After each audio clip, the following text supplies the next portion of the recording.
What we're going to do today is try and talk about weight training from the basics all the way up to the front. A little higher, I think, yeah. Just a touch.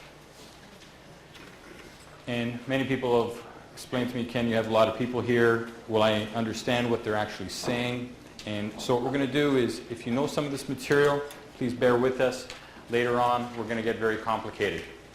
So the very first thing, and this is probably the biggest mistake most people do, is they don't understand the purpose of training. When people come in, they have two different wants. Number one is they want to develop the muscle or to look better, and that's where most people are joining gyms. The other aspect is motion, and they want to perform better. So they want to perform in a sports-related type of activity. This is where Charles Poliquin is a real genius in, as far as understanding the actual motion and how to apply it. There's different types of conditioning for sports conditioning. Number one is weight training, machines and free weights. Number two, aerobic training, running and machines. 3, tubing, TheraBand. 4, Swiss ball. 5, medicine ball. 6, plyometrics. 7, agility training. 8, flexibility training. 9, skills training. 10 is mental training. We're going to focus on this today. Some of the other presenters are going to talk about this, but today we're specifically going to talk about this. The other aspect that we're dealing with is the strength training algorithm. Now, whenever someone has an injury, there's two different ways that we actually look at this. Number one is a sedentary person that really isn't very active. First we give them treatment, then rehabilitation, then strength training. For the athlete, it's a little bit different. We deal with the athlete, treatment, rehabilitation, strength training, and there's something in front of the, this is prehabilitation right here, and then sports-specific training down here. Prehabilitation is something that's just been developed in the last couple of years. And what they're doing is they're conceptualizing the person doesn't have an injury, but they're strengthening the muscles in order to prevent the actual injury, which is different than sports-specific training. From rehabilitation to strength training, these are not cut in stone, but these are general guidelines. Number one, points to consider before starting a strength training program. Number one, all joints should have a normal pain-free range of motion. Normal to us is completely different than what's normal to a 75-year-old person who's full of osteoarthritis. The second, you should have a full muscle strength. And in muscle testing, we call this 5 out of 5. You should be able to isometrically hold. Could we move that microphone down just a bit? I think that's what's in the way. Yeah, just slide it down. Number 3, you should use compound exercises, multi-joint, multi-muscle. I'm a fan of compound exercise as opposed to single-axis exercises. Reason being is that that's the way the body actually functions. If you're going to go throughout life, it's very rare that you do this in life, which is the leg extension. Versus, we do this every day. You're always doing some kind of squat. So if you can teach the beginners as far as how to do that safely and effectively, you can get far better results because you're working the entire closed chain system and getting the body to work as a unit. The next aspect is you want to use higher repetitions. And higher, I just mean the normal range that we use, 8 to 12. I personally start with 1 set per body part when I'm starting with someone who's never exercised before. When I had a gym that I owned with my brother and a couple other people, and we did some stats, and we found that between week 3 and week 4, most people left. Basically, number one, they were either in too much pain when we started them out, or they got bored. Now, I've seen some training routines from the people that start very, very basic, and it's 3 sets of 8, 3 sets of 12 at the very beginning, and they can't even comb their hair the next day. One friend of mine trained with a Canadian bodybuilding champion, and they did back and legs, and it was so severe that he had to cancel his trip because he couldn't even sit. I don't know if you've ever trained, so hard, this next day it's bad. The day after, especially if you decide to try this new neat calf routine, and by the second day, you're like this. So always start with beginners with 1 set, my personal viewpoint, and build them up. If you can get the beginner out of the gym in about 10 minutes, 15 minutes. They go, wow, you blow that whole myth that it takes 2 hours. I'm a personal fan of free weights instead of machines. I'm a welder by trade. I used to build weight training machines, and I also used to build bridges. Nice segue right into chiropractic. But when I was building the actual machines, it was very interesting that most machines are made for this 6-foot Adonis that doesn't exist. Because if you look at the length of the different limbs, biomechanically, they just don't really work as well. As opposed to free weights with dumbbells, you're working, what you want to do is you want to have it so that you control the motion.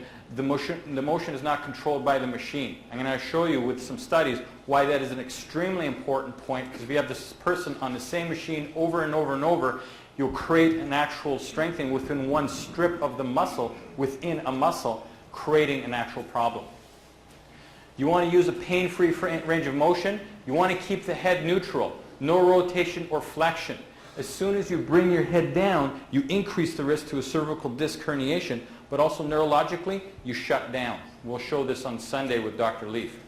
You want to breathe out on the exertional phase of the exercise. Why is that important? It's called the Valsalva maneuver. They did a study at McMaster University. This was a few years ago. Digby Sale, brilliant man. And they had them doing leg press. They want to see the actual blood pressure that was recorded. It's the highest recorded in history. It was 450 over 320. Now, that's called an aneurysm test. So breathing out is extremely important, especially on something like a leg press where you're really compressing down. And if possible, train with a partner.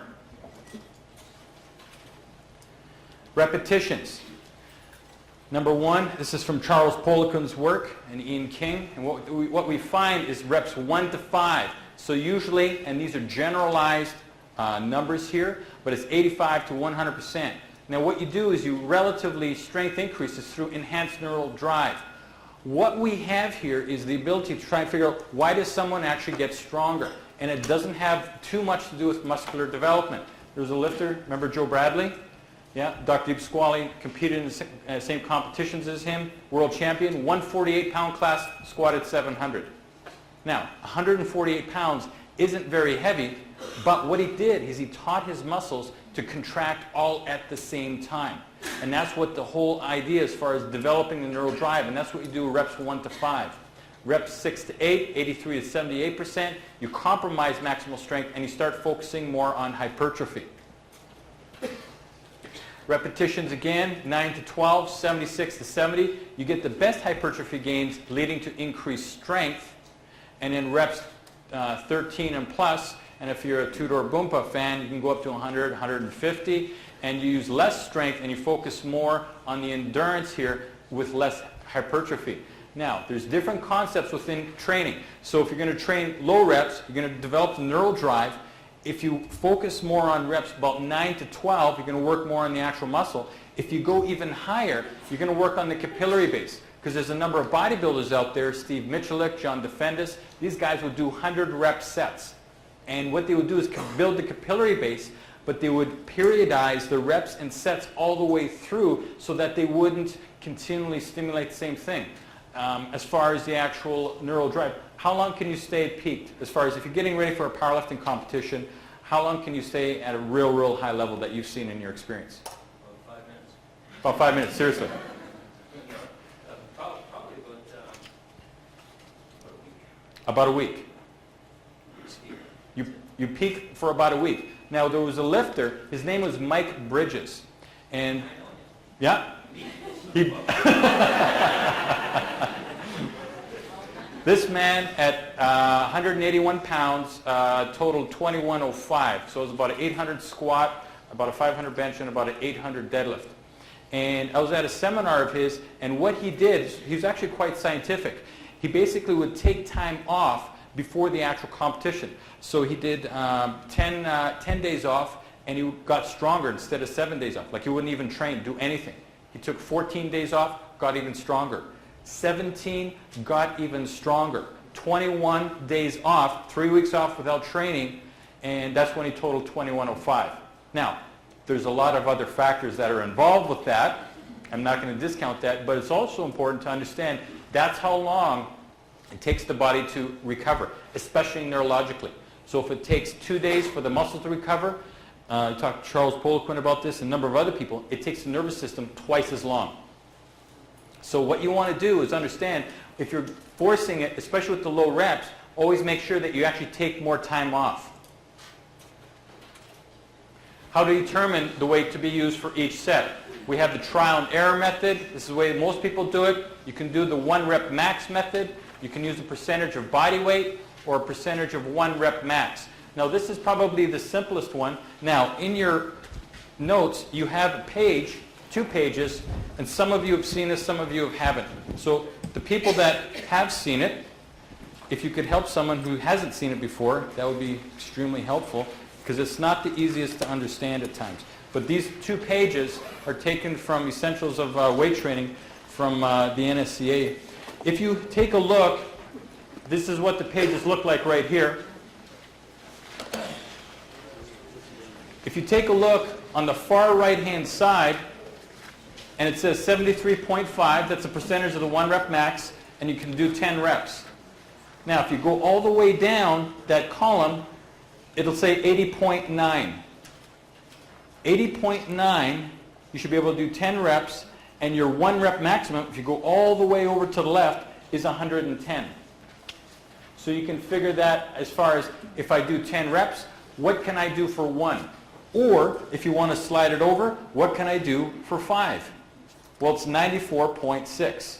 So you can actually develop it. Say you're going for 10, and you only get 5 at 80 pounds, so you got 81.7, so you're at 95 pounds 1 rep max. So it's a real easy, simple way of doing it.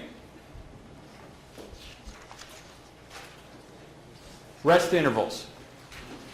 The purpose of resting is this. The ATP-PC energy source is the most powerful energy source and is used for maximal lifts.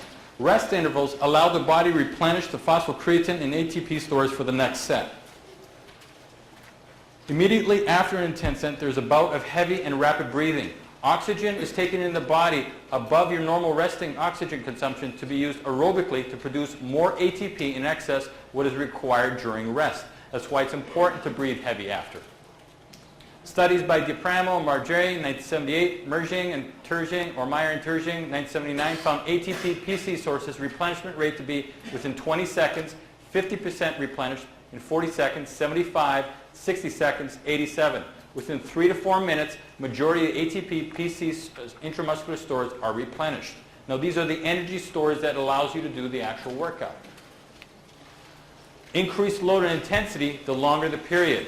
So with reps 1 to 5, you can rest 3 to 5 minutes. When we're doing a heavy powerlifting type of cycle, we'll rest up to 5 to 10 minutes in between sets, just to try and recover.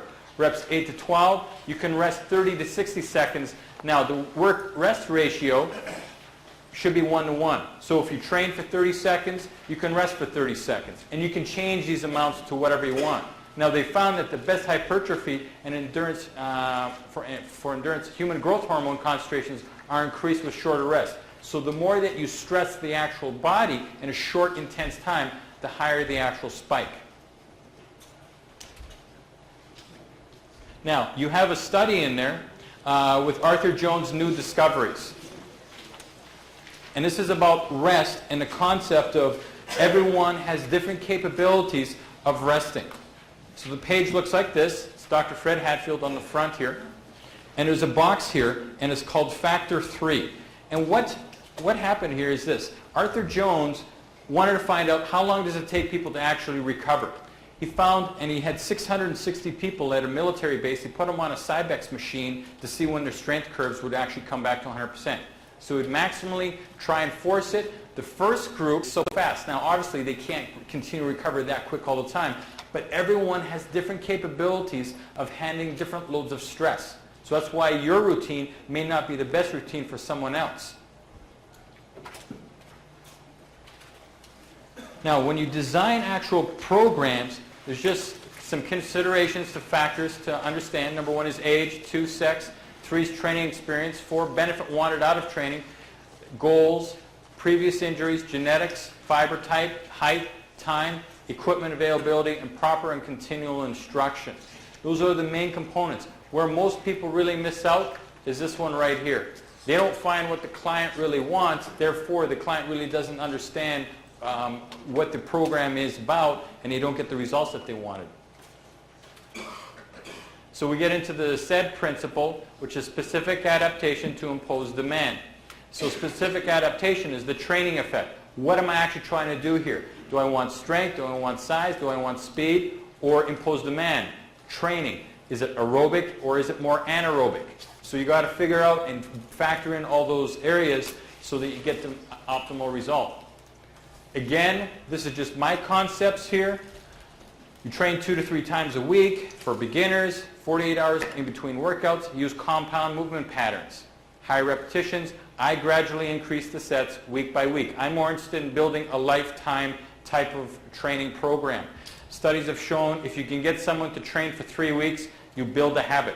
For anything, if you can do it for 21 days, you actually build neurologically the habit. If you can get them to do it for 6 months, it becomes a lifetime habit. So that's what my real goal is to try and create a lifetime habit. Now they may get away from actual training once in a while, but they'll always revert back to it because it's hardwired into the nervous system. So week 1, 1 set of 8 reps. Week 2, 2 to 8, 2 sets of 8. Week 3, 3 sets of 8. And week 4, I try and reevaluate because between week 3 and week 4, this is where most people leave. So if you can just kind of hit them again as far as what's going on, you get some great results. I always start with the largest muscle group first and then work down to the smallest. Legs, chest, back, shoulders, tricep, bicep, calves, abdominals. And again, I like the compound movements. Sample intermediate workout. Now we define the goals more specifically, find out specifically what they want to do. You increase the intensity and the workload. An effective routine is 4 days a week. We go Monday, Tuesday, take Wednesday off, Thursday, Friday. A good routine is called the push-pull principle. So on Monday and Thursday, we can work chest, shoulders, triceps. These are all the pushing motions. And on Tuesday and Friday, we can do legs, back, biceps. These are, you combine legs with all the pulling type of exercises. Again, you can use 1 to 2 exercises per body part. Repetition ranges depend on the training effect wanted. So you can either go low, which will be more strength, or high, which will be more hypertrophy and endurance. Advanced, we start getting very goal specific, so competition. So now we're getting into things such as periodization. We're going for a specific day. You want to do constant monitoring. So you can monitor the body fat. Some of the people that actually use blood concentrations, urine concentrations. I'm a big fan of photographs. Take a photograph every month, see what actual changes are occurring. It's amazing that we're helping these people look better and we never even see what they look like without their shirt. So always try and take a look at how they're actually looking. Sets and reps depend on the training effect wanted and desired. So again, a sample advanced workout is periodization. Example for strength, phase 1, high volume, low intensity, conditioning.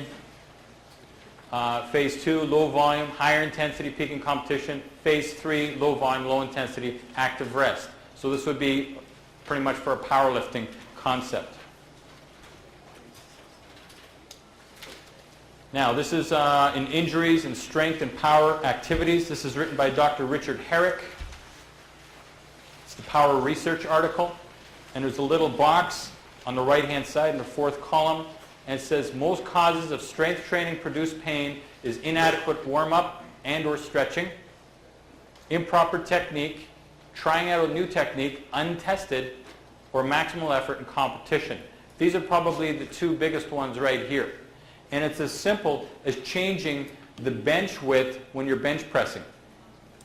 If you're at 81 centimeters all the time and you decide to go just say 5 centimeters out a little further, that trains a completely different component neurologically. And if you think that you can train at the same weight, you're wrong. I personally experienced that with really bad effects. Within the same article, in the very last page, is conclusions.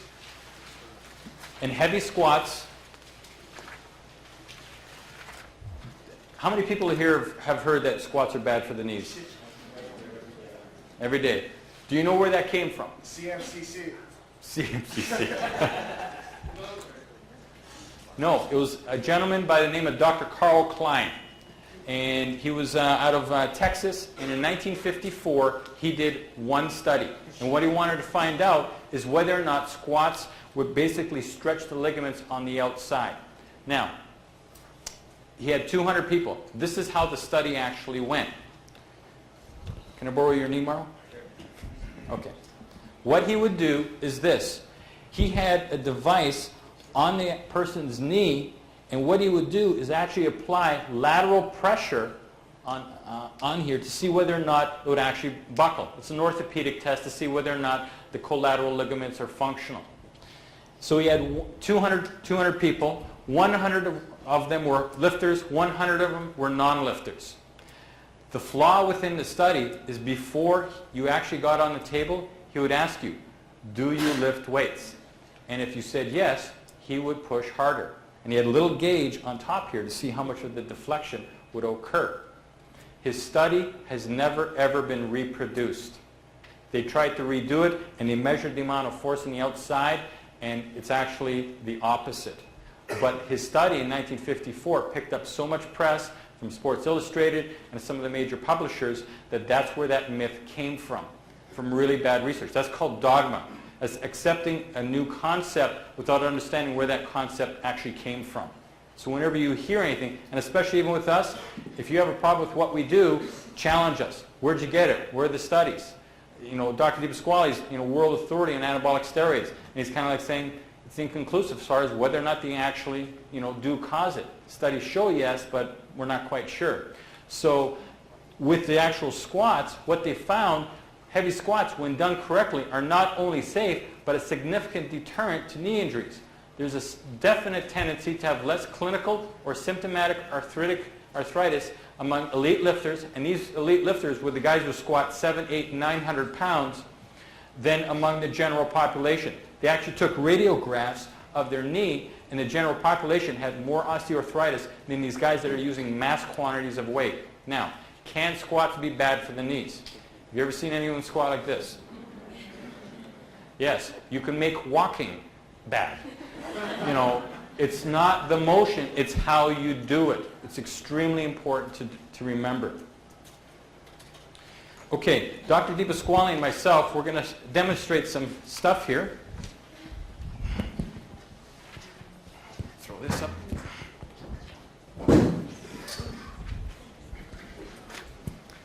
Actually, it's here.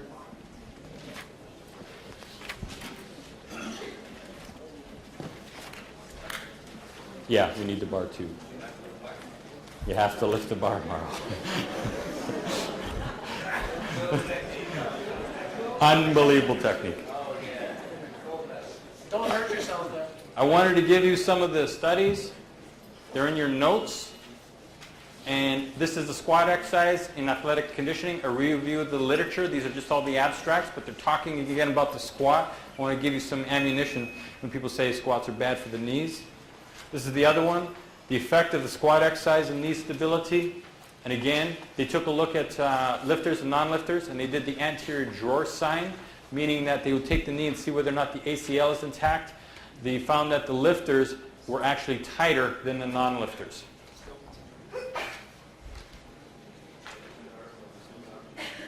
Is there? Oh, okay.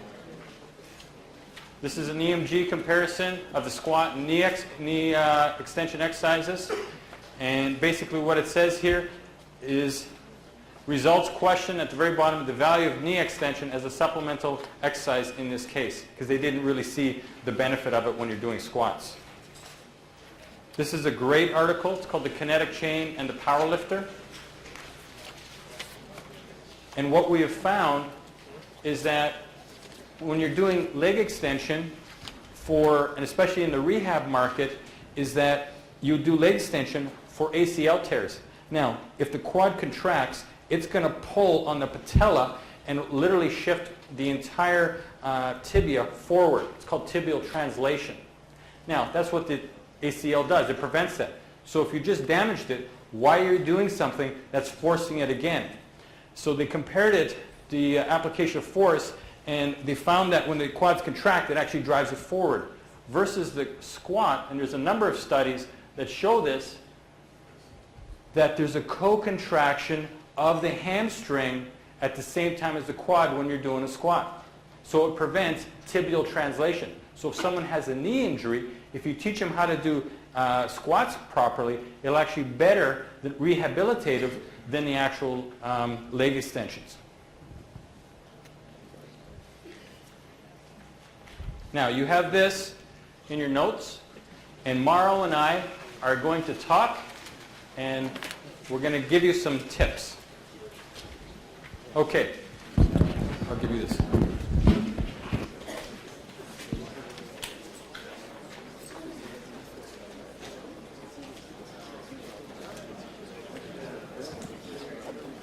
Okay. Just a few points. First of all, these people that condemn the squat obviously have never squatted. Because if you squatted, you know your hamstrings are going to be damn sore the next day. Anybody that calls the squat a quad exercise is not all there.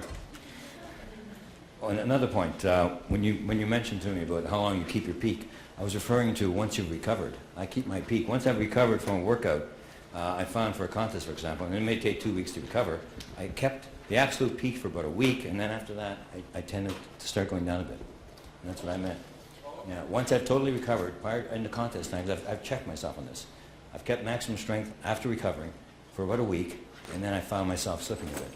So you're about 7 days? Yeah, about 7 days. As opposed to other people, they can get up to 21. Well, no, this is after I've recovered, though. Don't forget, these people have not recovered till they've hit 21. So if you're getting ready for a competition, how much time would you take About 2 weeks. You would take up 14 days off? Yeah. So you wouldn't even drive by the gym then? No. Well, I do drive-bys, but not by the gym. No.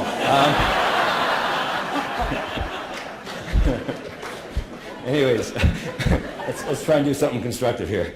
Now,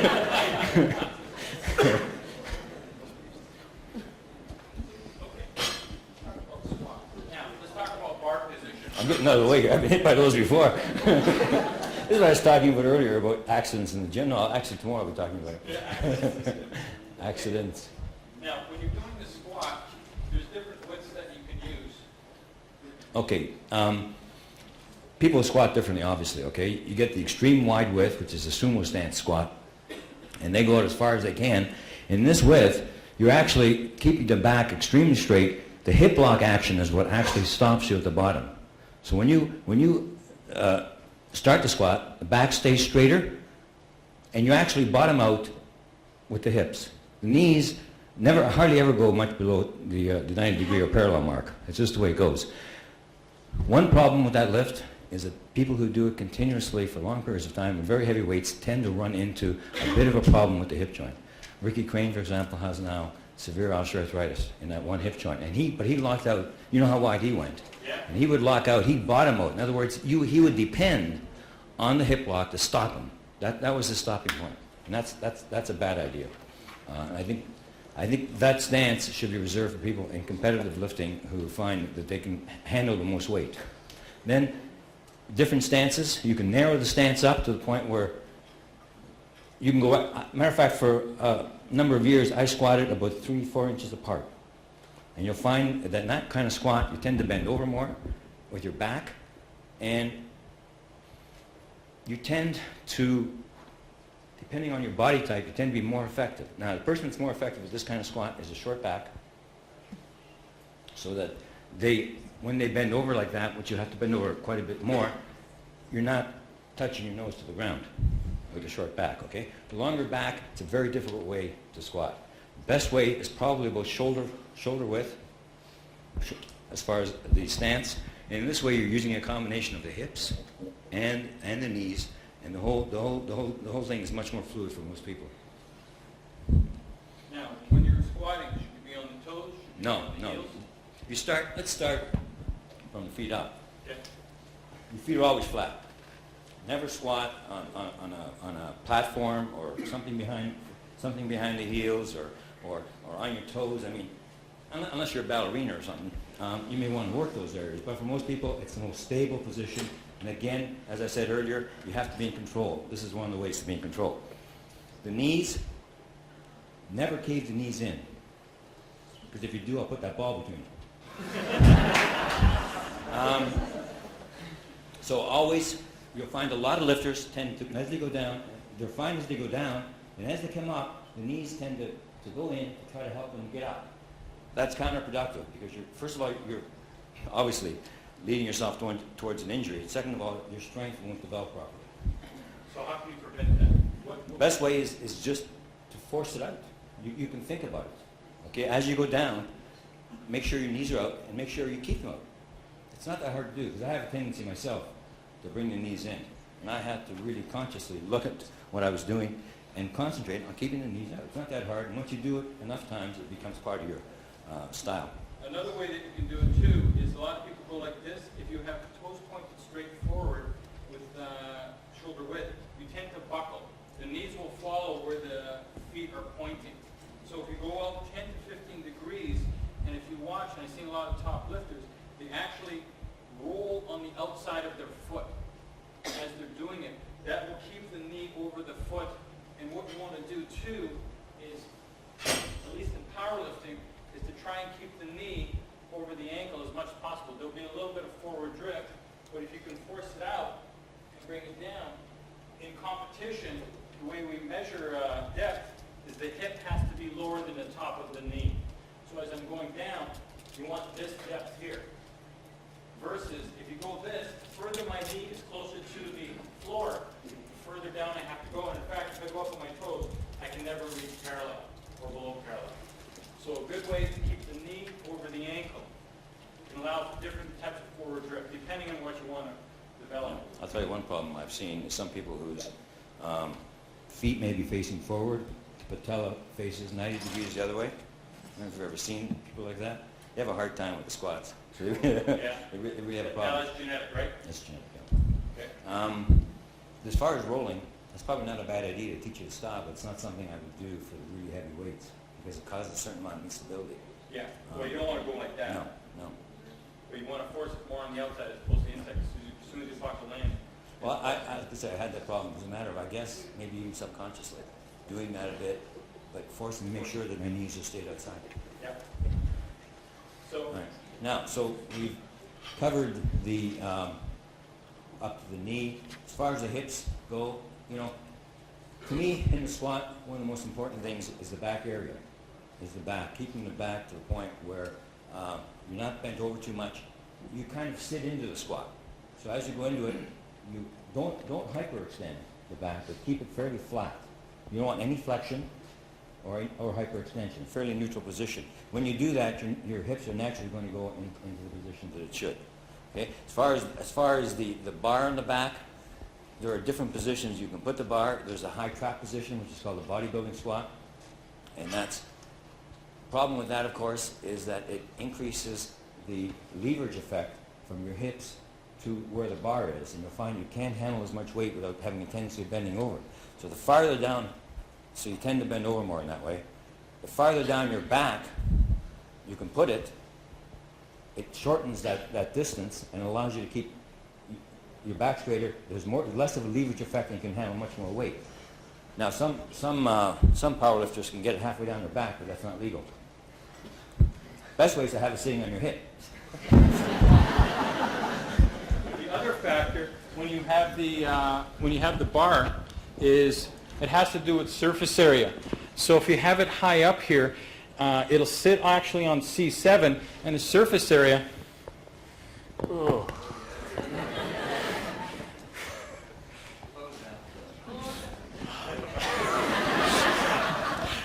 The surface area will be about 4 to 6 inches. So if you're squatting 500 pounds, that's a lot to be sitting on a small surface area. Versus if you move it down 1 inch and sit on the posterior delts, we change it from 4 inches to about 12 inches. So you triple the surface area as far as where it can actually sit, and therefore it takes less pressure. I've also seen that if you sit on C7, T1 spinous process, I have a few clients that when they did it, their blood pressure went through the roof when they were squatting. Reason being, this is a neurological supply for the heart. So if someone is squatting and has a heart problem, you want them to carry it a little bit lower. Plus it hurts like hell. Plus it hurts like hell. The other, I've been squatting for probably 35 years, since I was 2 years old. I actually have a ridge where the bar rests on my back, and there's more hair in that ridge than the rest of my body all put together. So I think it's cushioning or something. Anyways. How about elbow position? Yeah. Should you be out like this? Should you be straight down? What have you seen and what's effective? I think elbow position is something that, to me, the best thing is to have somebody actually look at you and watch your elbow position. Some people will grab the bar so tight in that they can hardly get their hands and shoulders in, but it keeps them tighter. They're able to go down better that way. I've seen some world-class lifters that there's no way I could get my hands that close as far as the bar goes. Most people like about a medium-sized position so that their back is rounded a bit, they're able to keep their back straight, their elbows are tucked back a bit, and they're comfortable in that position, okay? The bar actually rests on a ridge, almost on the supraspinatus, just above the spine. And it doesn't touch the spinal process. It should have enough muscle back there, and if you don't, you shouldn't be squatting, okay? All right. Okay, so really, I've seen some unbelievable variations in hand. You get some of the real super heavyweights who are really broad. They'll go like Ken is doing there because they just can't get and hold on to the bar on the inside. There's just not enough room. Bill Kazmaier as well. Don Reinhold the same way. Yeah. Matter of fact, his best way to squat was to hold on to the plates. Yeah. So he did really well. But it all comes down into a sort of a control, comfortable position. You have to feel that you're in control when you're squatting. So the best thing to do is to have somebody actually watch you and put it in different positions. Watch your style. Like my style. Watch your style from the side, and you can actually determine whether it's an efficient way to squat or not. So those are good. Now, the other way, well, he can do it anyway. He's fine. No. How about head position? Head positions is another one. Most people tell you to keep a fairly neutral head position, maybe even looking a bit up, especially as you're coming up. They say don't look down because it tends to throw you off. You may have some problems with the cervical spine. I always look down.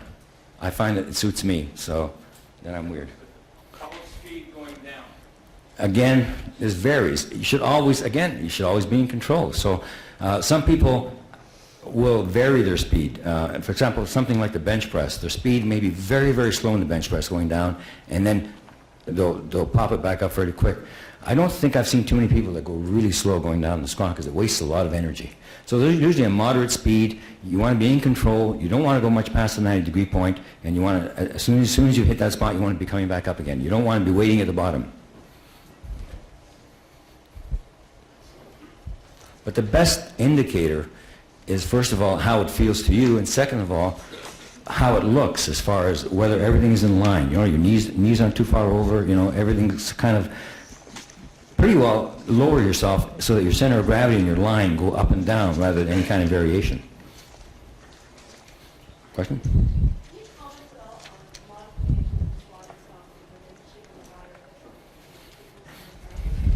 I don't think really that women tend to squat a bit wider. There's no doubt about that. But I've seen women squat with a very narrow stance quite successfully. So I think it all depends on your particular style. I think in the whole they do tend to go a bit wider. But I think they can squat narrow. I think a lot of it depends on your back length. There's a lot of genetic leverages, etc., that make you a better squatter or less of a good squatter, bench presser, etc. You know, I find that with the squatter, a person with a longer back, and women I think tend to have a bit longer back, and perhaps a bit wider hip, tend to go wider and do better. The hip lock position tends to suit them. How about Smith machines are a big favorite right now? Your concepts on Smith machines? My concept of machines is that they're for video games. yes, that's why I said no. What are the weaknesses of the Smith machine? Smith machine keep you in one line basically. They control your path. They control. You actually are working a smaller number of muscles. You're not working the assistance muscles as much, and you're controlling your pathway. They're totally useless for competition. If you're going to compete at all, Smith machines give you a false sense of what you can and can't do, and they won't work the muscles you need to free squat. Like any machine, I think they're inferior. I think they have their uses, especially for rehabilitation. And Yeah, what they found in some studies is that people would do Smith machine when they had a back injury. Some EMG studies show that you actually use more back on Smith machine than you would on free squat. So it actually throws it off. It has to do with the lumbar lordosis. Because what happens, as soon as you throw your feet out on the Smith machine, you lose your lumbar lordosis. And this is important to keep. You always need the curvature in the back. Your back has 4 curves. You've got the cervical lordosis, the thoracic kyphosis, the lumbar lordosis, and the sacrokyphosis. In that state, it's 18 times stronger than if it was straight up and down. So all those curves are extremely important to maintain at all times. yeah, those and others. Question, please. Yes. Question. Yeah, I got a question. You seem to have a very different opinion on full squatting and not going past 90 degrees versus Charlie. What are your reasons for that, please? If you can elaborate on that. Sorry, I didn't hear that. You have a tendency, you have a different opinion on squatting as opposed to Charlie does. Charlie Powerlifting. He advocates going past 90. You don't. What are your reasons for that? That's very simple. Charlie's wrong.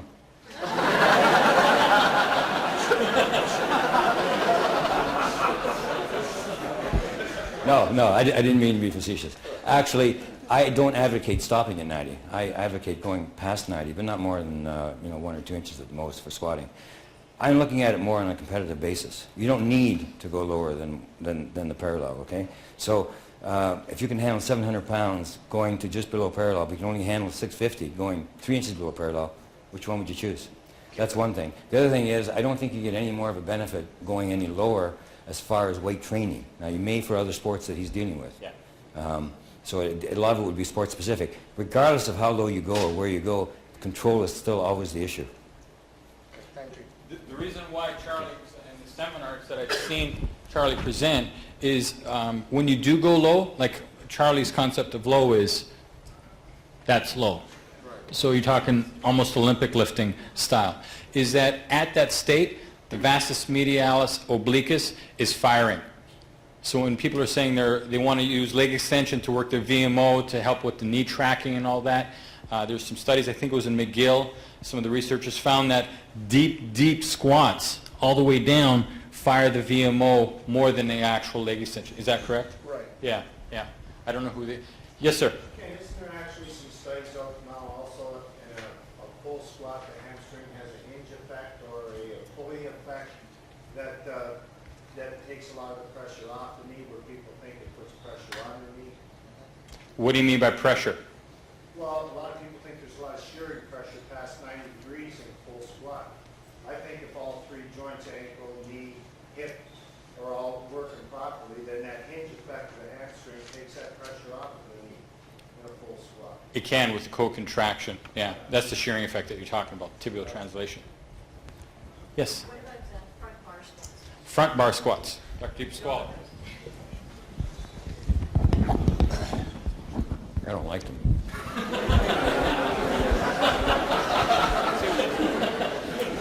I don't like them because they put a lot of pressure on, unless you've got the right leverages, they put a lot of pressure on your wrists, trying to keep the bar in place. I mean, you're either squatting or you're not squatting, They're supposed to put more on the quads and all this kind of thing, but the regular squats do that as well. You can buy a manta ray, which is a plastic insert that goes in there that actually holds the bar and helps do it better. In that case, I think it's better. I think it's harder on the knees, the front squats, and it's...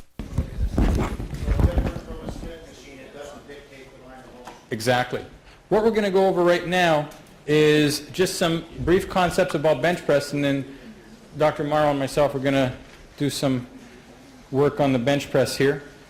This is one set of studies here. They took a look at the biomechanical analysis sticking region in the bench press and also the bar path and force characteristics in maximal sub loads in the bench press.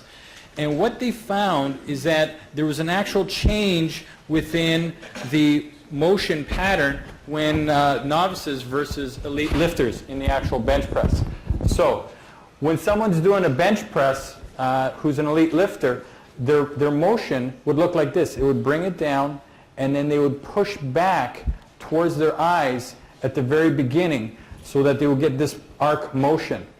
They took a look at some of the novices, and what they found their bar path to be is this. They would bring it down, and then it would end up over their stomach. Now, how novices compensate for that is they throw their hips up, therefore it drives it back. We all know we can decline press more than we can actually bench press or even incline. So you recruit different muscles. The other factor that they found is that competitive lifters, elite lifters, brought it down a lot slower than the novice lifters. So they would bring it down like this and then explode backwards. And the best example was Bill Kazmaier's 672-pound bench press. If you ran it in backwards, it looked better, because this is what it looked like.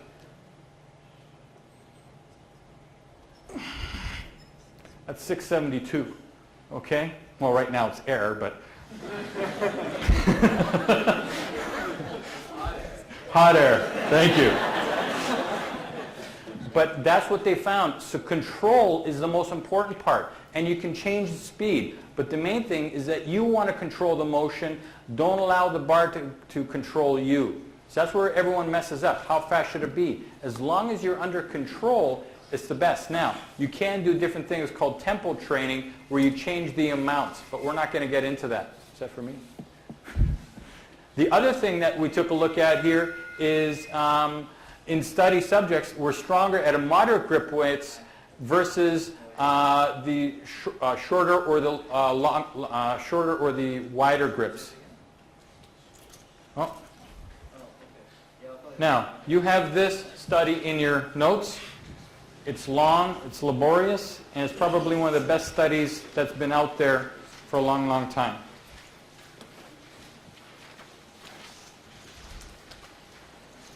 I'll break this study down into English for you. What they found is this.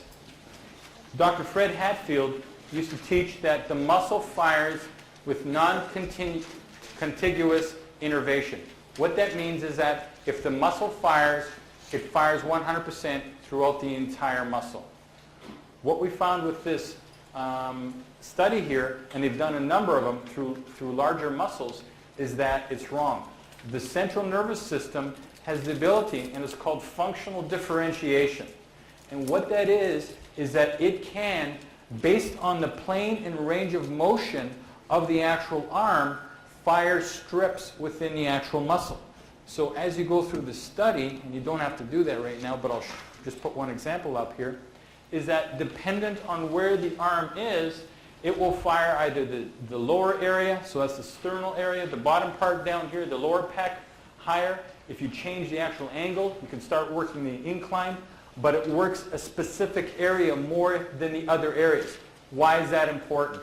Because if you're in a machine doing this in this plane and range of motion all the time, what happens is you develop a strip within the actual pec that becomes stronger than the other ones, and the other ones become weaker. So therefore, what you have to do, and you can literally feel this when you're doing any soft tissue work, especially with active release, is you'll feel literally bundles in scar tissue within that muscle versus the other one, within the actual muscle. So you create a weakness within the actual muscle itself. So it's important for you to always train different planes and ranges of motion. So you have the incline at 20 degrees for a while, 35 degrees, 60 degrees. Keep changing it. Change the angle as far as where your arm is coming from, and you develop the different areas completely. From a preventative aspect, but also from a lifting aspect too.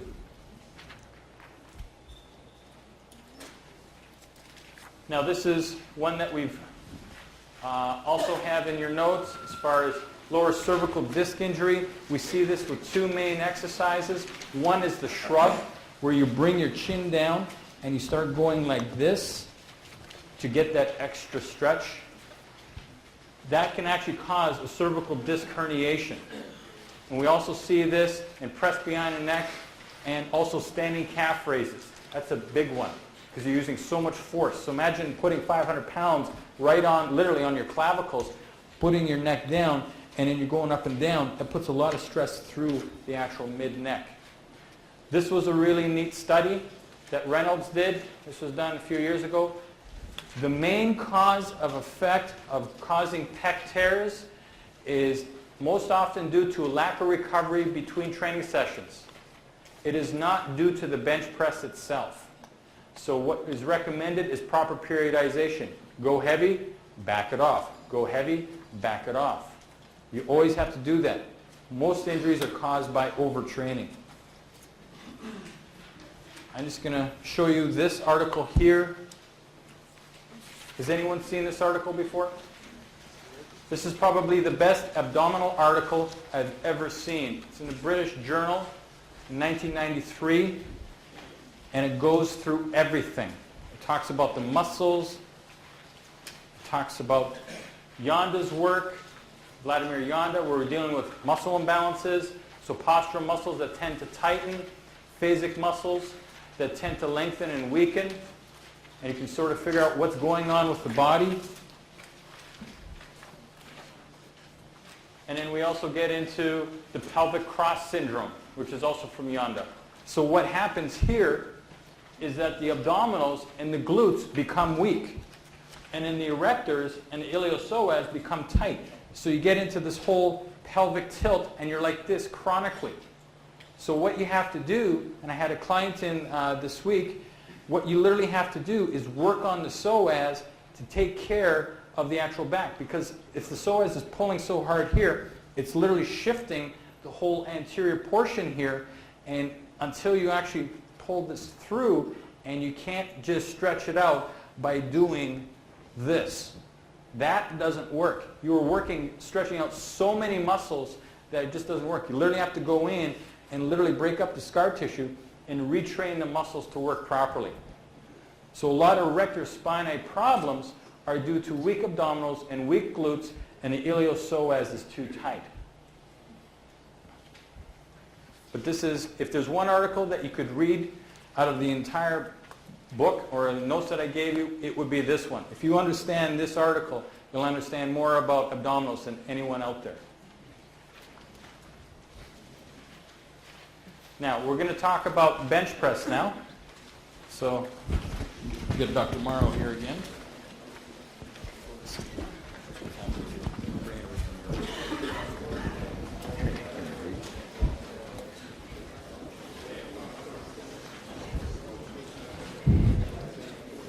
Which way do you want it? This way?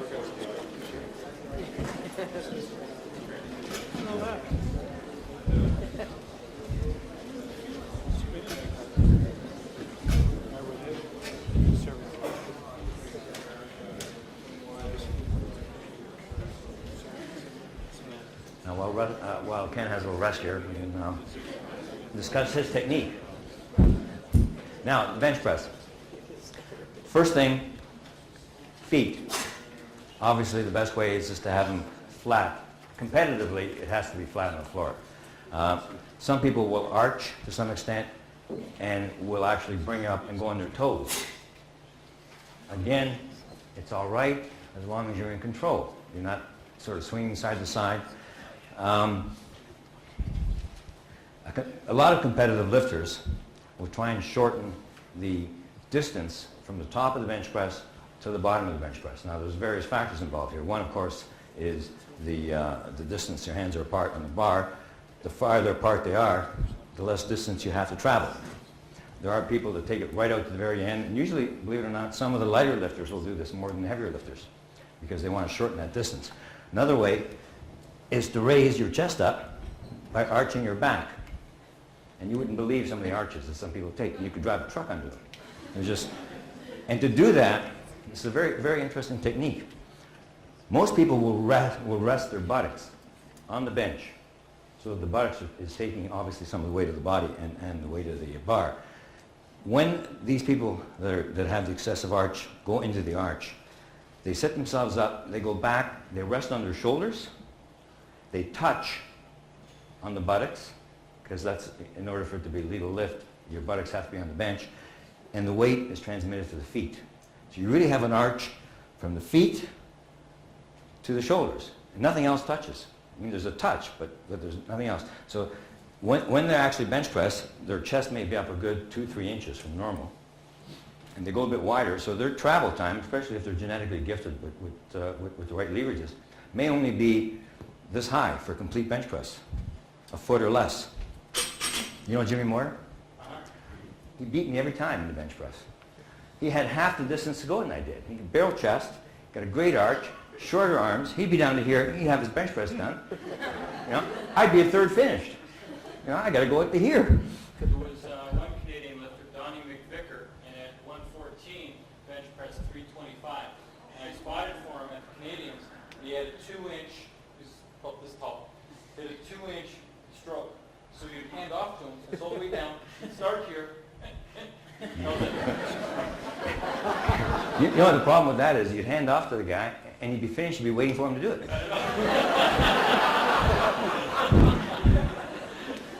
So, yeah, of course, you know, leverages for the bench often go against you in the deadlift because of short arms, longer torso, sort of broad. You usually end up having to go higher. So we'll discuss that with the deadlift. The problem with this kind of lift is that you're hyperextending your back. And you can cause some real back problems unless you know exactly what you're doing. And I've seen lifters do that, and they actually have hurt their backs, and they've never touched any deadlifts or any kind of back movement at all, strictly from this lift. The other thing is the neck, the cervical area. Because of the way you're going into that, you often have to push your head into the bench as an extra point of stability, because you've got your shoulders, your feet, and then you also use your head. So you tend to cause problems with the cervical spines as well. So you have to be careful with that lift. You have to practice it. Like anything else, start off slow if you're going to go competitive and work it up.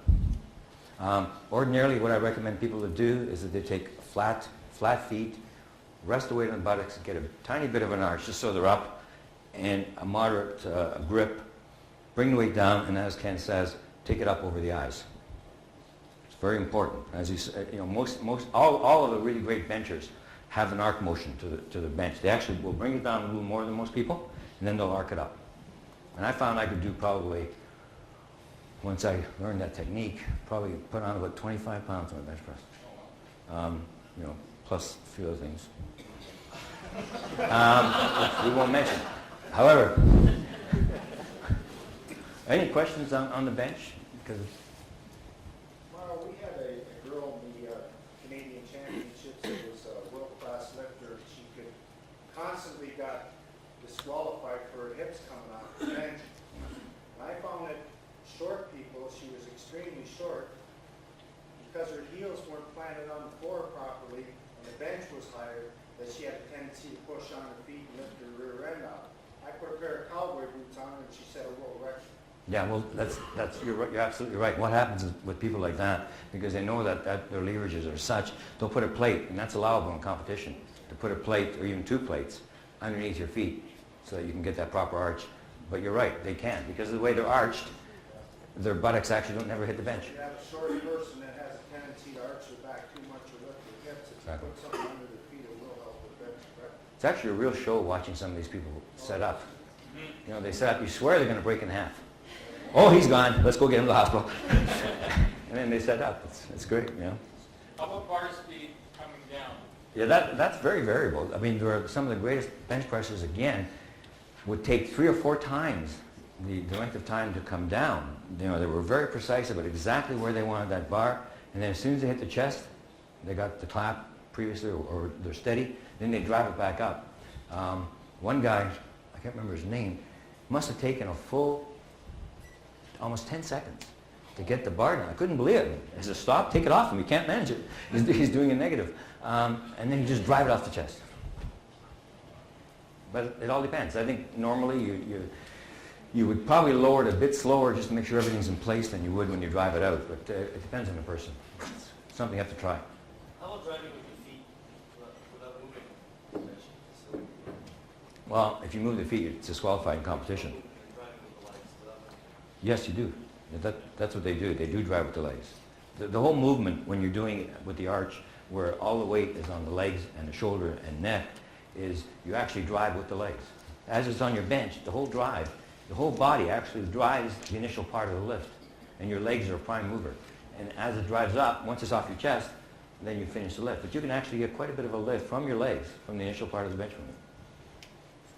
Now, it's not legal to actually bounce, but once you're in position, you'll be surprised. You won't keep your butt on the bench. Oh, you can still keep your butt on the bench, yeah. You will keep it by driving with Yeah, it will. But this is, yeah, I mean, I'm talking about good technique. This is what they do. And it does keep it on the bench. Now, as a matter of fact, the way it's done, nowadays, and they're trying to disqualify this, they'll go right to the end of the bench, very end of the bench, and actually use the end of the bench as their buttress. And so they're trying to disqualify that because the poor sucker who has to hand off to them is like this, you know. He's the one that gets injured. The average spine wants to look at their chest. Is that the best exercise? You choose that one? I think the bench press is the upper body what the squat is for the lower body. I think it's a must exercise. Don't you get too much shoulder, though, anterior shoulder, when you come all the way down to that bench press? Yeah, you do to some extent, but you can compensate by doing other exercises. You're always going to have to work the opposing musculature in the back. You know, I mean, again, this is what I talked about this morning about the bodybuilding look. You know, where they're really heavy along here, but they haven't got anything to support themselves. I mean, if you cut a few of the muscles, they just stoop right over. You know? The thing is that the longer the actual, so if someone's really tall, yeah, I know what you mean. So if someone is 6'4" to 6'6", their levers, also they bring down the arm in order for the bar to hit their chest. It's so much anterior delta. Exactly. So there are some different contraindications to that, or some more effective exercises. So that, there's no reason to do the bench press. Right. You can put towels on your chest to stop it. Oh, you can do all kinds of stuff. Flies, right? Yeah, why don't you do flies or dumbbell press? That way you can control it. But even then, you can also widen your grip a bit too, and that takes some of it off. I mean, I've used, when I was bench pressing, and I did have a bit of capsular pain, I would use a 2 or 3 inch heavy foam rubber thing, and it would stop the weight about halfway, and it would give you the help. The bench press shirts are really almost basically meant for people who have problems at the lower position. And if you put on a bench press shirt that's not really tight, it'll support you at the bottom position. So you can use it therapeutically for that. You can never get them on. Mauro, what's the most effective way to throw, say, 20 pounds on your bench press? What's a good effective routine that you've seen some of the champions use? No, Non-pharmacological. yeah. Hard question, isn't it? There's the hollow weight syndrome. Boy, 40, 50 pounds. Any change in the adaptive response where you're not really injuring yourself is going to increase your bench press. Something that's different, that forces the muscles to adapt, and you can do it. You can do it a lot of different ways. You know, it's like Charles's arm routine. I mean, if you do it properly, that will put your arm size up and will put but you can't do these things for long periods of time. But you can put on a fair amount of weight over a short period of time by forcing the musculature by doing a number of routines much harder, much faster than you would ordinarily. Do you have a specific routine that you're thinking No, I'm about? just thinking because, you know, there's people that start from 10 sets of 10 and go down to 8 sets of 8 and 6 sets of 6 for a few weeks and 5 sets of 5, 3 sets Yeah, that's of the 3. periodization. I find that the best thing for me was to go 5 sets of 5, okay, and then work down. Once I did the 5 sets of 5 for about, depending on a 4 or 6 week period, I'd work on a 5, 4, 3, 2, 1 for a while, and I'd find that really got my So top you one go up. 5 reps for a week, 4 reps for a No, week? it'd be 5 times 5 reps, Uh-huh. all the way through for about a 4 to 6 week period. Right. And then I would do a 5 and then increase the weight 4, 3, 2, 1. This is to get extra strength. So you're doing a maximum at each time. But I found after doing the preliminary part for that, it really helped my top weight. So you do 5 sets of 5 conditioning for a while. Right. That'd be your conditioning. And then you do your, On your 5x5, is that weight constant, 5x5, or is that incremental increase? usually I leave it constant, yeah. And you have enough time in between. This is not, if you're working for strength, you spend more time in between, you get a little more recuperation so that each set should be hard enough. Some people will make it incremental. They'll do, let's say, 5 sets of 5 with 200, 5 sets of 5 with 220, 5 sets of 5 with 240, 5 sets of 5 with 260. I found that a little counterproductive. Once I did a complete warm-up, I went up to the weight I wanted to use. I'd usually did 5 of 5, roughly the same weight, and they were all pretty tough. I sometimes would wait 5, 6 minutes, 7 minutes between sets. What about bodybuilding applications? You're talking about a lot of powerlifting, doing this for your 1 rep max.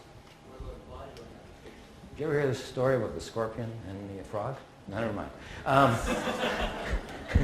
Yeah, I mean, again, you know, we talked about the bodybuilding, more reps, obviously, more sets. You want to do different kinds. Bodybuilding or powerlifting, trying to get that 1 rep maximum. Now, arching the back for a period of repetitions, that's what extra strain on lifting. You'll find, I think, that most bodybuilders also want the strength, okay? So they're going to arch a bit. maybe not a lot. Some people who just want to build musculature up and really don't care about the weights going up, and I don't think there's anybody I know that does that, will probably just lie there flat and just do his routine. I think it always helps to get the chest up a bit, to learn the proper tracking motion, etc., no matter what you're doing. Is the barbell better than the dumbbell, or is the dumbbell better? I think the barbell should always be used first. If you're going to do 3 exercises, do it with the barbell. If you're going to do a whole bunch of exercises, you got more time, you're going to do split routines, etc., then you're going to work the individual body parts. The dumbbells are very useful. I think this comes into what stage you're at. In the beginning stage, I recommend most people use barbells. Okay, intermediate combination. When you're in the advanced stage, you're going to be using anything you can to work up the body parts that you find need to working out, and you get much more complicated. I just find you get better interaction with the dumbbell, and you have a freer range of motion, a fuller range of motion, and now a little more comfortable. Then you bring them up and track first. I think you're right. Yeah, I mean, I have no problem with that. Again, intermediate to advanced beginners, I wouldn't use dumbbells as much. First of all, they don't know how to track properly. You know, they get kind of uneven. They're all over the place. What are we doing here? You know. But no, I agree. I mean, depending on what you want to do, the stage you're at, you know, etc. It depends. Some people use dumbbells and don't use them properly, and they can actually stress the anterior capsule of the shoulder much more than if they're using a dumbbell, because they're able to go down further. You know. I got a young guy I'm working with, and he's got front shoulders, he's got no chest, and he likes a barbell bench all the time. I'm pushing dumbbells. That's genetics. I mean, there are guys that just do bench presses. Yeah. So you should be doing flies. You should be doing other things. You know. Yeah, from an injury prevention perspective, though, what are some things like this gentleman was pointing out? We're not, probably most of us dealing with powerlifting. So what things, I mean, I've got a lot of young boys in my gym that want to have big chests. I don't want them hard to the back because they want to put extra weight on. So what kind of boundaries should I set up for that from a visual perspective? What, as far as... Yeah, like if I'm, you know, training a client and I see, you know, a member on the bench press and I know that he just wants to lift as much as he can, Uh-huh. but I see some arching of the back, I'm going to think about this lecture and I'm Okay. well, that was Yeah. okay, but he doesn't have the control of the power of the Control is the most important thing.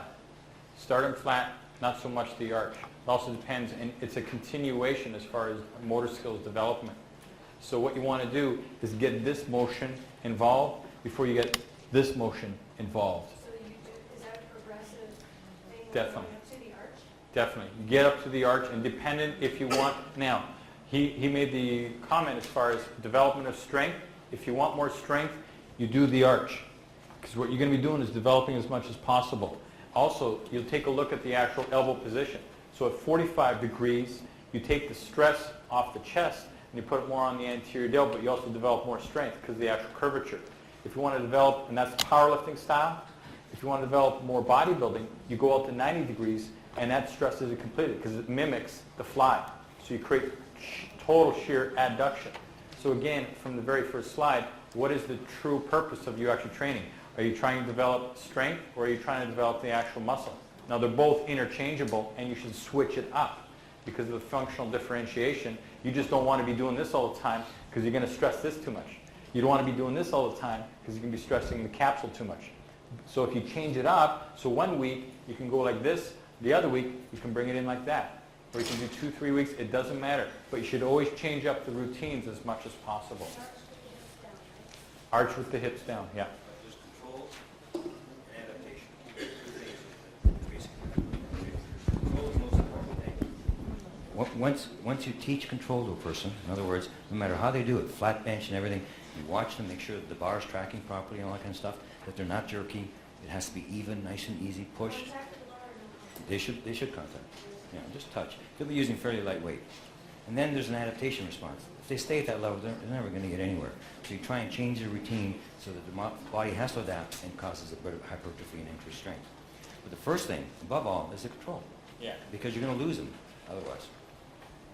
Yes, sir. How do you feel about Louis Simmons' approach to never use heavy bench presses in training?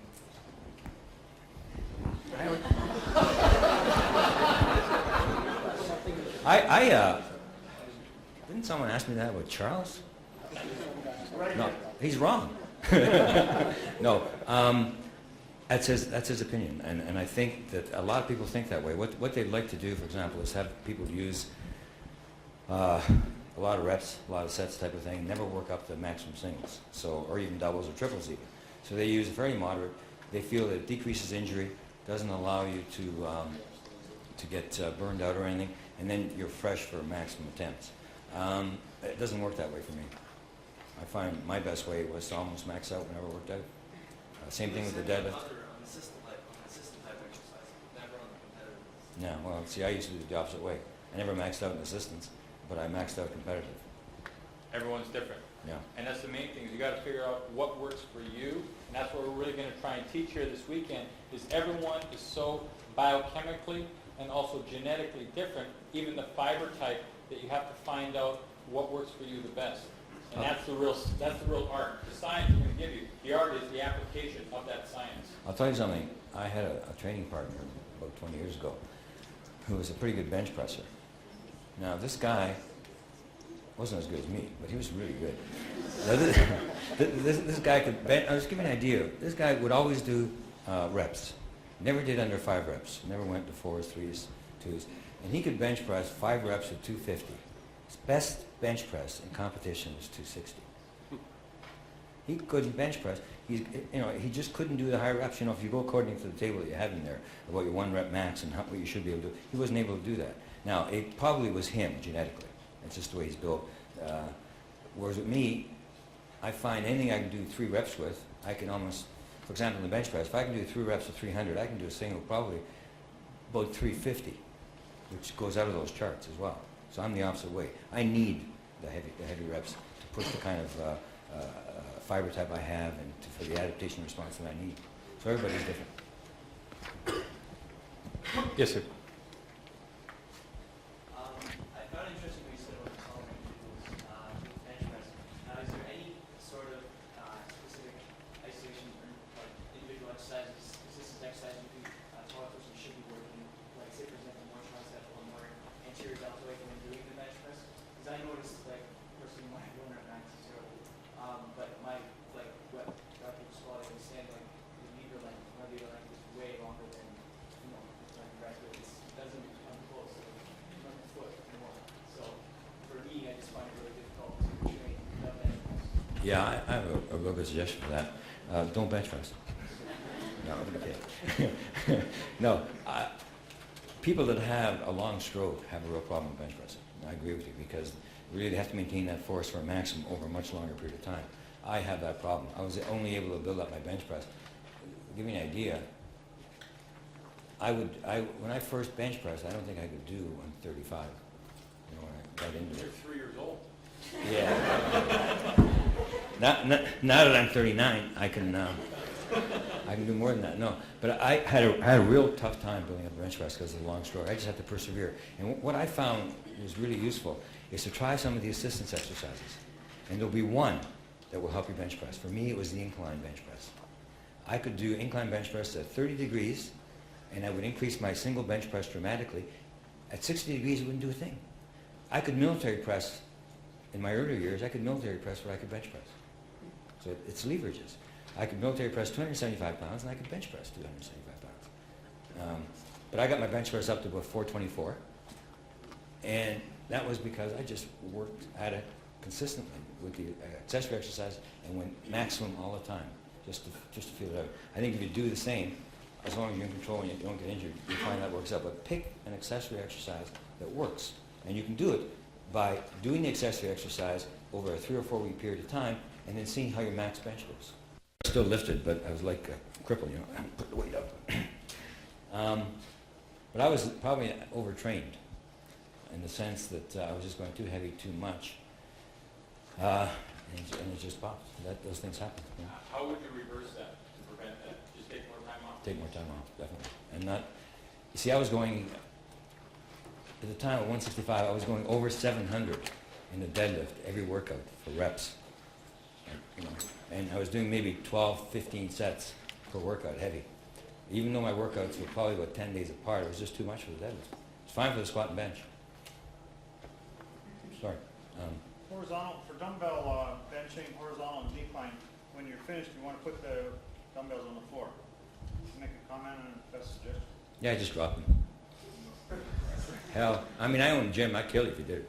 What you can do is, when you're finished with decline, you can drop them down onto your knees, and then you can just sit up.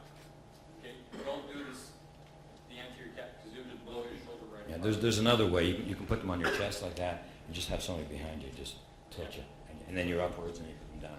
But if you put them down that way, in my younger years, when we used to do those, I used to drop it in such a way that I could see how many times the thing rolled over on its end. And we got up to 8 times before we got kicked out of the gym. Spent a lot of hours. Yes, sir. When people with bilateral imbalance, wouldn't a barbell bench press would hamper with the bigger, like one side? So what you're saying is one arm is stronger than the other. Yeah, So, exactly. so when they're benching like this. Yeah, exactly. Wouldn't a dumbbell be better at that point? No. What you do is you fix the shoulder or the chest. What I found, and this is actually the reason why I got into chiropractic, is that if you're bench pressing, say 300 pounds, and the right shoulder blows apart, my question was, why? I have 150 pounds in each hand. Why just the right shoulder? Because technically, if it was the bench press, it should be both shoulders. What we found is that there was either a muscular dysfunction, a joint problem, or a neurological dysfunction, or more often, all three, that create a weakness here. So if you do orthopedic muscle testing, you're going to be seeing this a lot throughout the entire weekend, where you're testing the chest, you're testing the serratus anterior, the lateral delt, the infraspinatus, the subscapularis, the teres minor, major, all these different areas, and you'll find different weaknesses, even down to the tricep and the wrist. If the entire arm is weak, it's usually neurological. You fix C7, T4 in the upper back as far as adjustments. You do some active release to break up the scar tissue. The other thing with they found with bench press is the number one muscle that becomes dysfunctional is the subscapularis. So that sits on the front of the scapula, and what happens is that there's an adhesion where the subscapularis goes into the humerus here, and you get what is known as anterior shoulder pain. That would be the subscapularis. If the subscapularis becomes dysfunctional, it allows anterior translation. So as I bring this down, the question was, how far do I go down? It allows anterior translation of the entire humerus forward, impinging on, guess what? The supraspinatus. So that creates a supraspinatus impingement problem and actually a tendinopathy in that area, creating a shoulder problem that is caused by the subscapularis. So in order to fix this muscle, you have to fix this to hold the shoulder down into that one area. So first you fix the actual area, the muscle, the joint, the nerve. The other aspect, and we'll be explaining this tomorrow, is if the AC joint separates even just a little bit, neurologically, all the muscles that cross that joint turn off. So if you have a nerve problem, a joint problem, and also a muscular problem, which most bench pressers do, everything shuts off. You miss one of those, you'll still have shoulder pain when you're bench pressing. So you got to fix the muscle. You have to fix the joint here, and there's taping techniques to do that. And also, you have to work on the upper back and the upper neck area. Okay? Yes, sir? Any chance we get some pointers on deadlifts? Yes.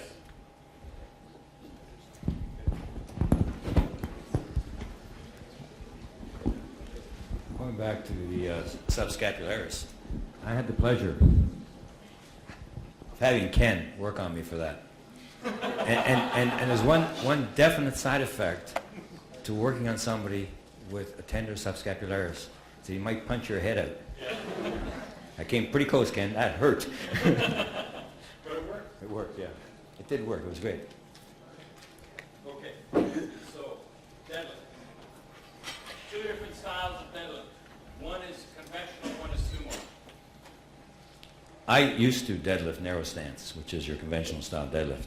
Now, usually the narrow stance deadlift does better for the person with the shorter back, longer legs, and longer arms, which is what I have. It's similar to an ape, I think. I'm not sure. And so it works better. The leverages are better, and the person ends up with the bar, depending on how long their arms are, just above the knees when they're finished. The sumo style lifting is usually done for people with a longer back And if you use a wide stance in the squat, you usually find that the wide stance in the deadlift is a little more productive. The stroke is usually shorter, so people with shorter arms don't end up having to go above their knees in the sense of having to haul it all the way up. The stroke is shorter as well. Now some people that are normally built for the conventional style also like to do sumo because they can get their hips in. The whole thing with the sumo style is to get your hips set. So when you're down, if you're going to do wide stance like that, you want to get your hips set in this position.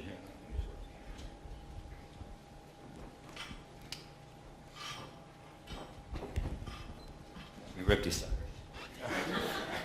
Okay, so as you go down, the hip set is like this. Okay, you can actually sit there. You should be comfortable in this position.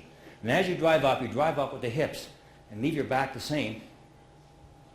So there's hardly any stroke in that, okay? Now, with the narrow style, if you notice, there's much more of a stroke. Now, because of my long arms,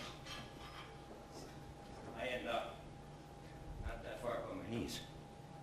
Whereas a guy with, for example, shorter arms, longer back, may have to go to here before they're completed.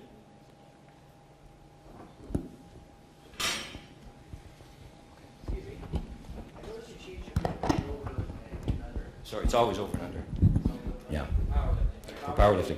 Now, for bodybuilding, depending on what you want to do, you can use the regular grip. What some people do, they'll use a regular grip and then use wrist straps to hold on to the bar. Now, it all depends on your purposes. That's fine, that's great. And actually, it's a lot easier that way.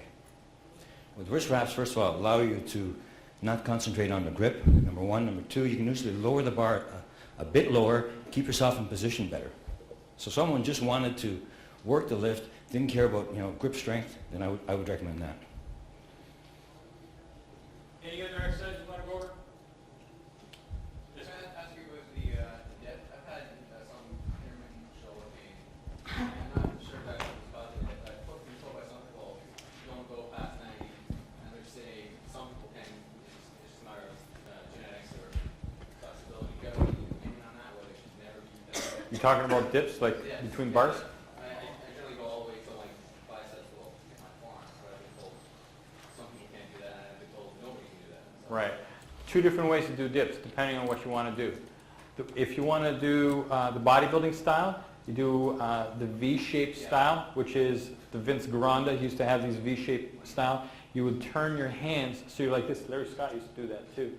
You turn it, so what you're doing is it's almost like an inverted fly. So when you're going down, you're going like this. Your feet would be in front of you, and your chin would be basically looking down a little bit. You don't want to go right down because it put too much pressure here. But you would be doing this and creating almost a half moon, a concave motion as you're going through, which puts tremendous amount of force through the actual dip. If you want to work the tricep, you go like this, and you keep it close in.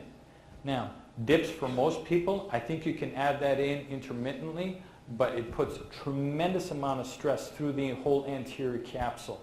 And unless you've got very good development, it's a very advanced exercise, especially when you start swinging it out here. I've done it with the V, but now with my mount like that. Yeah, you can spin it out, and that even puts even more stress on it. But most people can't do it. Now with the Gravitron, it's a safer exercise because you can go up and down while sitting on the pads, and it'll counterweight your body weight. They bring you drinks too. They bring you drinks too. Yes, sir. Decline press, how effective is it? Should be done. Decline press, how effective? Have you noticed it to be effective? How many of you use the hammer strength? The wide. That's basically a decline bench press. I don't know if you've noticed that. What it does, it takes the emphasis off certain muscle groups. As Ken was saying, when you do something a certain way, certain muscle fibers get activated more than others. I find the decline bench press, unlike what people used to say, tends to take away some of the stress from the shoulders and from the upper pecs, etc. I think it's a good exercise. I think you can get lulled into a false sense of I'm so strong because they're relatively easy to do. And on the hammer strength machines, it's almost like the leg press. Look, I can do 45 plates a side. And then you get in the bench press and you can't do 135. One important point as far as the actual decline, and I've presented on this before, is that there's been 2 cases. For whatever reason, it seems to be in decline press and also close grip bench. When you fail like that. Like for bench, you can kind of eke it out. For incline, you can eke it out. When decline or close grip, when you stop, you stop. This happened to a lifter in Victoria in the 1980s. I lifted against him in competition. He was at 5 o'clock in the afternoon. There's probably about 40 people in the gym. He was doing decline press with 275. He was like this. They even asked him, do you need a spotter? Nah, I don't need a spotter. Like this, slid down onto his neck, killed him. Also happened in New York City a couple of years ago. And this was in front of everyone. Did you say he was a competitor? He was a power lifter. Your competitor? My competitor. So you really have to be careful. You really have to be careful of the actual decline because if you have to get a spotter. Yes, yes, sir. Do you have any anecdotal evidence on the use of clean and jerks in regards to ballistic type sport limits and demonstrators? A clean and jerk. Yeah. So you want this for sport specific? On competitive cycles? We do an entire seminar. Yeah. Do you mean that you're a competitive Olympic lifter? Or that you want to use a clean and jerk as part of the routine?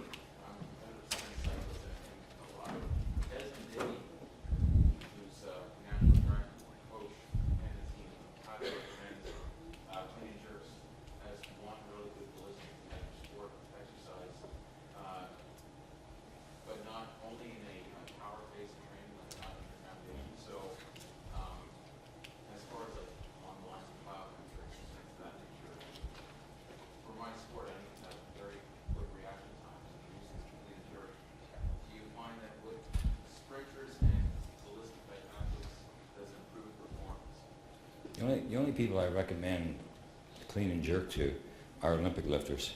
I find that it's a ballistic movement, and that a lot of people really get injured with it unless they practice the style. It takes a lot of time and energy to do proper Olympic lifting, and it shouldn't be left as part of a movement for another sport. That's just the way I think about it. I think there are other things you can do, power pose perhaps, that will give you the benefits, other movements, but the clean and jerk and the snatch especially are lifts that should be left to Olympic lifters. I got a lot of customers who make my story. I lost my Hamilton. Right. As a big football city. A lot of kids are training football. They're told to do their clean and jerks, progress for their sport.